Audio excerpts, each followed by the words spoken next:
औरत ही औरत की दुश्मन होती है। कितना सच कितना झूठ। ये कहा जाता है कि परिवार की औरतें ही नहीं चाहती हैं कि घर में बेटियां जन्म लें। ये बात इतनी बार कही गई है कि सच लगने लगती है।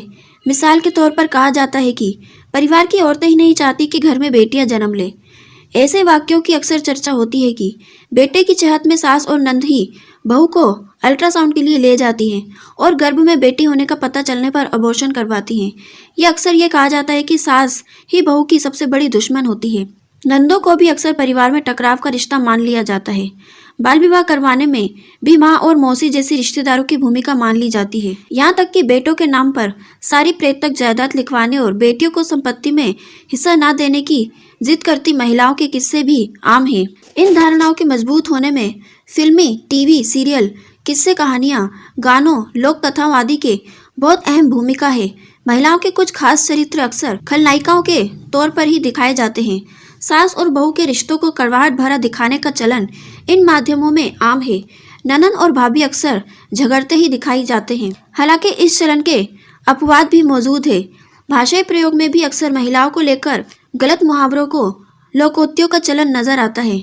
ये सब सुनते देखते बड़े हुए लोग इन धारणाओं को सच मान लें तो इसे स्वाभाविक ही माना जाएगा। ऐसा नहीं है कि महिला होने मात्र से सब कुछ अच्छा ही अच्छा हो जाता है। लोक धारणा में महिलाओं की जैसी छवि बनाई गई है वैसी महिलाएं सचमुच होती हैं।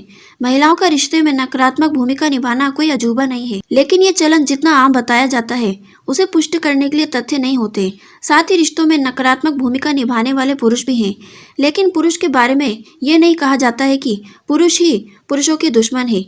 फिल्मों में ससुर, देवर या दामाद को विलेन के तौर पर नहीं दिखाया जाता। वो बेटा प्रेतक जायदाद में अपनी बहन का हक मार लेता है। वो भी समाज की नज़र में विलेन नहीं है, बल्कि बहनों को ही हक त्याग सिखाया जाता है और जो बहन हिस्सा ले लेती है उनको बुरी बहन की नज़र से देखा जाता है।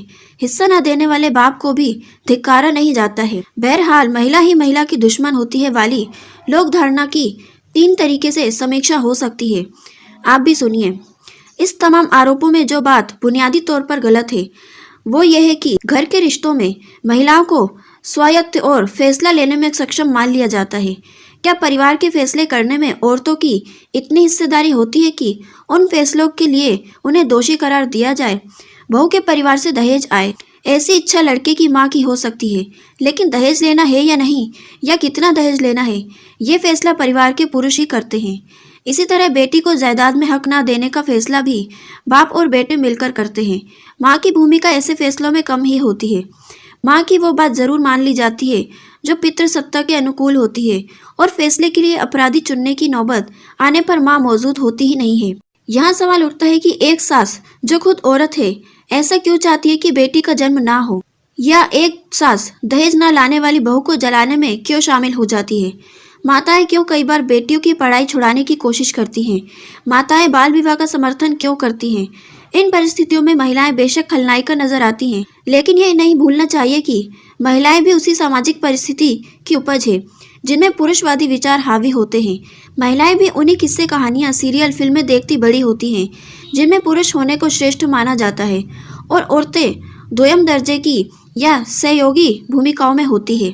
अच्छी औरत की परिभाषा समाज का पुरुष ही तय करता है और औरतें भी उसी परिभाषा के मुताबिक दूसरी औरतों को अच्छा या बुरा मानती हैं।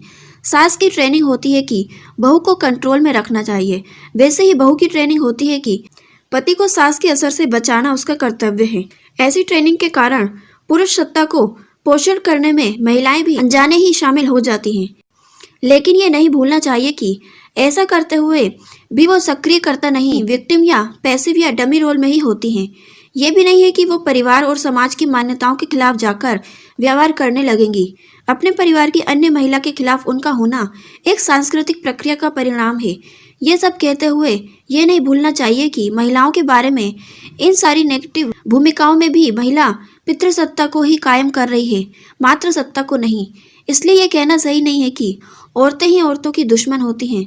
औरतों को समानता की लड़ाई औरतों के खिलाफ नहीं, पुरुष सत्ता के खिलाफ लड़नी चाहिए। औरतें जहाँ पर औरतों की दुश्मन की शक्ल में नजर भी आती हैं, वहाँ वो अपनी स्वतंत्र सत्ता के साथ ऐसा नहीं करती हैं।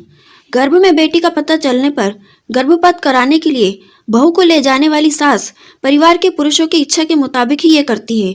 ये बेशक मुमकिन हो कि सास भी ऐसा करना चाहती हो। जब वह सास बहू होती है उस समय खुद उससे बेटा पैदा करने की चाह रखी जाती है, और अगर वो उसमें असफल हो जाती है तो घरेलू हिंसा और दूसरे तरीके से भेदभाव का शिकार भी हो जाती है। दोस्तों, इन सब बातों पर आप क्या कहना चाहते हैं? आप अपनी राय हमारे साथ कमेंट बॉक्स में ज़रूर शेयर करें, और आगे ऐसी वीडियोस और जानकारी पाने के लिए हमारे चैनल को सब्सक्राइब भी ज़रूर करें, और इस वीडियो को लाइक करें और इसके आगे शेयर भी ज़रूर करें। Thank you.